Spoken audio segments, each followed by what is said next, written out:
জীবনে ভালোবাসার মানুষের চেয়ে ভালো রাখার মানুষের বেশি প্রয়োজন। হ্যালো এভরিওয়ান, আসসালামু আলাইকুম। আশা করি সবাই ভালো আছেন। আলহামদুলিল্লাহ আমিও খুব ভালো আছি। এখানে করলা ভাজি করব। পেঁয়াজের কাঁচামরিচটা দিকে ভেজে নিচ্ছি। আর করলা আমি কিন্তু লবণ পানিতে ভিজিয়ে রাখি, তাহলে করলা একটা বেশি তেতো যে আছে না সেটা থাকে না।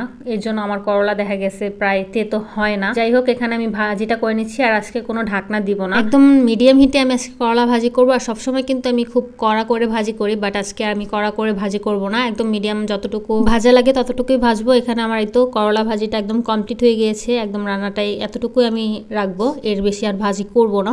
আর পেঁপে আর আলু দিয়ে ডিম রান্না করব। ডিমগুলো আগে আমি ভেজে নিচ্ছি। ভিডিওর ফার্স্টে বলছিলাম যে জীবনে ভালোবাসার মানুষের চেয়ে ভালো রাখার মানুষের বেশি প্রয়োজন। আসলে আমার মনে হয় ভালো রাখতে কয়জনই বা পারে, ভালোবাসি মুখে বলতে এটা বলাটা আসলে খুব সোজা, এটা বলা একদম ইজিলি হয়ে যায়, কিন্তু ভালো রাখার দায়িত্বটা কিন্তু সবাই নিতে পারে না। যে কোনো সম্পর্কে আমি মনে করি স্যাক্রিফাইস করা দরকার। আজকে সে স্যাক্রিফাইস করতে, কালকে আমি, এভাবেই কিন্তু আসলে সম্পর্ক টিকে থাকে। আমি যদি সব সময় স্যাক্রিফাইস করতে থাকি, অপর দিকের মানুষটা যদি স্যাক্রিফাইস না করে, তখন কিন্তু আসলে আমার আর ভালো লাগবে না, আর স্যাক্রিফাইস করতে ইচ্ছা করবে না। তখন কি হবে, যে কোনো সম্পর্কই হোক না কেন, শুধু যে স্বামী স্ত্রীর সম্পর্ক সেটা না, যে কোনো সম্পর্কে তিক্ততা চলে আসবে। শুধু যে স্বামী স্ত্রীর সম্পর্কটাই যে খারাপ হয়ে যায় সেটাও কিন্তু না, অন্যান্য সম্পর্ক, যে কোনো সম্পর্কই আসলে তিক্ততা চলে আসে। স্যাক্রিফাইস বলতে কথার মাধ্যমে, যে শুধু আমাকে লেনদেন টাকা পয়সা এই টাইপসের যে একটা স্যাক্রিফাইস সেটা না, কথার মাধ্যমে স্যাক্রিফাইস করা যায়। পেঁপে আর আলুর তরকারিটা কষানোর পর আমি এখানে পানি দিয়ে দিই ঝোলের জন্য। আর এই তো কিছুক্ষণ হওয়ার পর আমি ডিমগুলোও দিয়ে দিই। তরকারিটা বসিয়ে রেখে আমি তো একটা সারপ্রাইজ হয়ে যায় বলতে গেলে, আমার হাজবেন্ড আর আমার মেয়ে এতগুলো চিপস নিয়ে আসে। আর এই ঝাল চিপসগুলো যে আমার কি পছন্দ,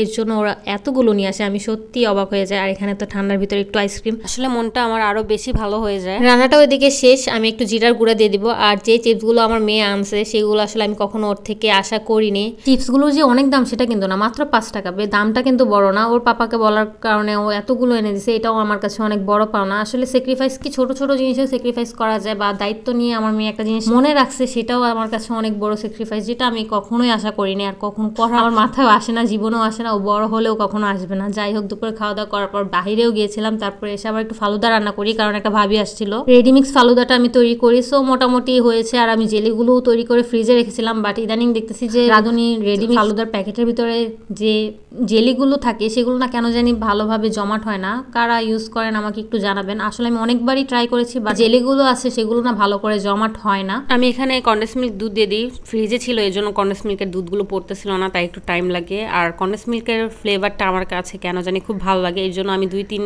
চামচ যে কোনো কিছু মিষ্টি আইটেম আমি বানাই না কেন আমি একটু দেওয়ার ট্রাই করি। সো আমি বেড়ে নিয়েছি এখানে জেলিগুলো, একটুখানি কেমন জানি দেওয়ার পর কেন জানি গলে গেছে। যাই হোক, জানি না, অনেকক্ষণ টাইমে কিন্তু আমি ফ্রিজে রেখেছিলাম, তারপরও হয়নি। ফালুদাটা খুব মজার হয়েছিল, কিন্তু জেলিটা সুন্দরভাবে বসলে আমার কাছে আরো বেশি ভালো লাগতো। আর ভাবিও বলতেছে যে ভাবি ইদানিং ভালো না জেলিগুলো। যাই হোক, এটা আমার সাথে একার হয়নি। আজকের ভিডিওটা এই পর্যন্ত, সব ভালো থাকবেন।